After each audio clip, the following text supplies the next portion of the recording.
that in every era, in every generation, the awliya Allah, the friends of Allah are present in every generation and era until Qiyamah. Totally, there will never be an era that is devoid of the walis of Allah. There's a proof of this from the hadith that until Qiyamah does not come. Qiyamah will not come until there's a person who continues to say Allah, Allah, Allah. This is dalil, proof. The friend of Allah will be present. As long as the friend of Allah, when he doesn't disappear, then Allah Ta'ala says, due to that, the dunya will be existent. And that's how the dunya will continue. Food and nourishment and rain will fall and the rivers will flow and the seas will continue and there will be chickens and they will give eggs and there will be the honeybee and the honey will be produced due to one person who has the connection with Allah. If you think yourself that the walis of Allah, how much power they have, the friends of Allah, how much Allah, due to His friends, Allah Ta'ala gives goodness to the rest of the creation. Who are the friends of Allah? Those who try. قَدْ أَفْلَحَ مَنْ زَكَّاهَا وَقَدْ خَابَ مَنْ دَسَّاهَا. They're not some special there's no special select ibadah for the walis of Allah. Open field. Whoever controls his nafs, whoever controls his ego, and who assigns his desires over to Allah and crushes his own personal desires and makes his life what Allah Ta'ala wants, he says, I'll become that. That's it. That's the wali of Allah. So Allah Ta'ala then announces that this is my beloved servant. He's become my beloved servant. Yeah? So there's no specific level or status, or it has to be this silsila, there's a differentiation or specialized, or it can be this person, it can't be that person, he can be wali Allah, he can't be wali Allah. There's no precondition. Allah says, have iman in me, believe in my Habib sallallahu alaihi wasallam, that's it. That rada, my rada is the real objective. You need to please me. And the biggest ibadah for that is that person should crush his desires. If you raise your hands and do dua to Allah, Allah, please send me to a friend of yours, a wali Allah. Yes, not to get a son, not for your worldly needs, Allah, because I want the path to get to you. Ihdina sirat al-mustaqim. Allah, I want that path, Allah. Which path? Ihdina sirat al-mustaqim, sirat al-ladina anamta alayhim, ghayril maghdubi alayhim waladdali. Allah, want that straight path, Allah give to me. It shouldn't meet with them, it shouldn't meet with them. It should meet with who? Allah, with Imamul Anbiya sallallahu alayhi wasallam. Yes, every practice of mine action should become like his. So what a great path he's asking for. Allah says, okay, fine, you want that path? That you've asked the right thing, for the good thing, go to this part of the world. My friend is sitting there, go and say salam to him and you will be successful. You will never lose out from his company. So, because the wali Allah is present in every age and era, the wali Allah, the friend of Allah, from him the goodness reaches to the world. But we even when we go to find a wali Allah, it's to fulfill our desires. Even then our nafs comes in front. To become a wali ourselves, we run out to the walis of Allah. We say, oh, we've got thousands of needs. Allah is at the back of the queue, astaghfirullah. We go, oh, do this for me. Oh, I want this to become easy in my life. Can you pray this for me? Do this dua for me. Do dua for me. Thousands of needs we will go to. I'll take this benefit of the world, that benefit of the world. And they keep on taking the benefits of the world, but they don't get the benefit of the akhirah. Yes, 50 years, 60 years they keep sitting, but they're earning the dunya. The dunya, everything of their life, they assign for the dunya. They want to keep on filling the treasure chest of the dunya, because they haven't come to the wali Allah's company for the sake of Allah. But the wali Allah's physical body, even due to his excellence, the blessings come into that person's dunya. But our maqsad is a very small maqsad, a minor objective. Such a great personality, you make him friendship with him, a connection with him, so that you can attain dunya? That doesn't make sense. It doesn't make sense. Upside down situation, you should crush your desires and assign yourself to Allah. So the first condition when you go to wali Allah's company is, I only want one thing, and I can only get that from this company of this Sheikh. I don't want shops or business or anything else. If I get Allah, then I'll get everything else. Yes? So we want that nur, that light. What is that light? The Allah Ta'ala, just as you are happy, I am happy. Whatever you're happy with, I'm happy. Then sickness comes, I'm happy. If my business goes down, I'm happy. Yes, if poverty comes to me, I'm happy. Hard times come, I'm happy. Allah, I will follow your rada, your preference. The person who follows Allah's preference is the richest of the people. Let me tell you this.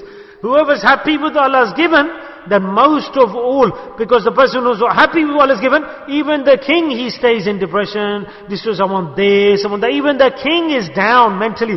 But a fakir, humble servant of Allah is happy because he's happy with whatever Allah's happy with. Yes, Allah, you gave me poverty, you gave me problems, you gave me difficulties. I'm happy, Allah, with what you've given me. You are my Rabb, you are my Lord. I know there's hikmah of yours in this, it's your preference. And because I want to follow your straight path, Allah, and you can never punish me for me doing the right, it's just between me and my love, so I will give up everything of my dunya conditions. So this is the straight path for wilayat, for friendship of Allah. So even there we play games to find the wali Allah. First we'll look at the conditions of the world, then we'll go to him and put forward our conditions. Anyway, khair. So this is the point, that the walis of Allah, their physical being in the world is a great fact indeed. And they're everywhere. Don't remain empty-handed. In every village, in every locality, Allah will have sent a wali Allah. Open your eyes. The eyes of what? That lower your desires and increase your desire to attain Allah's nearness. When you do dua like this, the Allah close the eye of my base desires that runs after the dunya, and Allah open my eyes that goes towards your path. Allah give me the guide. Allah give me God. Then don't be sad. He's gone, that's gone, this is gone, I've lost that in the dunya. No. Very precious thing Allah Ta'ala has given to us. Extremely precious thing that Allah has given to us, which is life. Life. So many du'as you should make for life. Allah, give me that life. Keep me alive that long. Allah, every second, every moment, every second, Allah, give me life in this way that I can stay alive for the objective that you created me for. Look at the glory of the wali Allah, the mashayikh. This is proven from the hadith. Proven that the walis of Allah, the friends of Allah, such great people, a person who sits in the company can never lose out. Can never lose out. The person who sits in the company can never lose out. He is forgiven. He is forgiven. So here the pious elders have stated, why do you make enmity with the walis of Allah, with the mashayikh? So those people are given nasiha, now advice. At least see this point, that what is your objective of being in opposition to them? When the people of the world take benefit from them, then this means that shaitan has surrounded you, influenced you. Shaitan wants to confuse you, that from this path I don't want him to reach to Allah. So the shaitan instills hatred in your heart for the wali Allah, for no reason at all. For no reason. Oh, look at him, look at his face, look at his actions. Oh, this is happening, or this is not right. Negative thoughts. Don't do this. For example, if your heart does not match with someone, fine, just step back. But don't criticize the wali Allah, because you are igniting Jahannam for yourself. Yes, you have to be extremely cautious in this matter. If you can't take benefit, foolish man, from a wali Allah, then why are you displeasing Allah? Why are you in opposition to the beloved wali of Allah? What pain is he giving to you? But because shaitan wants you to go to Jahannam. So what shaitan does, he injects bad thoughts in your mind without any reason. No objective, no giving, taking, no hisab with that between you and him. No relationship. Look at him, look at his work of the deen, look what he's doing now, look at their faces, look at his murids, look at his students. No reason at all he's criticizing. And today it's a fashion to look down, criticize, snarl. Be cautious. Be cautious. If you can't do good actions, if you can't pray salah, but at least have love with the walis of Allah, at least you can do that, can't you? Or can't you even do that? Or can't we even do that? There's some wali of Allah, his story is being shared, like Hazrat Bayezid Bastami, I just discussed that with you. So you should have love in your heart, Allah, what a beautiful insan he was. And if you want to take more benefit from him, then a beautiful thing's being shared, that when you pray Fajr Salah, that, oh, we heard about the story of this wali Allah, then read Surah Ikhlas 3 times, and Allah say, Allah, give the swab of this to the wali of Allah. I swear by Allah and say this, that this is such a great action, you cannot imagine, that you will get a great, great return on that action of yours from Allah. When you become in this world a khadim of the wali Allah, do you know what the status of that person? The word is khidmat, serving the wali Allah, but really that person's the king. Really, if he is not running after dunya for his service, the biggest honor in the Khanqa is given to who? Who is the Khadim of the Sheikh.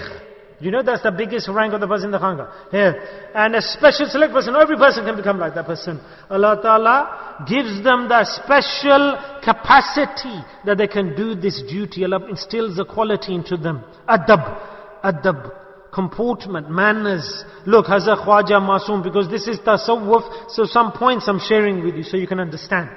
Hazrat Khwaja Masoom Rahmatullah, great wali Allah, great sheikh in the history of Islam. You know, he's in our silsila, in our chain of our walis of Allah. Yes? So he wrote the adab of tariqah. If you cannot complete that, then rather than benefit, you will carry loss. You have got bayah, you're doing dhikr, but you don't have adab-e-tariqat, you don't have the manners of tariqah. The first step on the path of tasawwuf is adab of the sheikh, manners of the sheikh. comportment. For you's blessings, barakat, to open the doors for you's, the first step on the ladder is adab. The human being who has adab, only he can pull on the face. The one who is disrespectful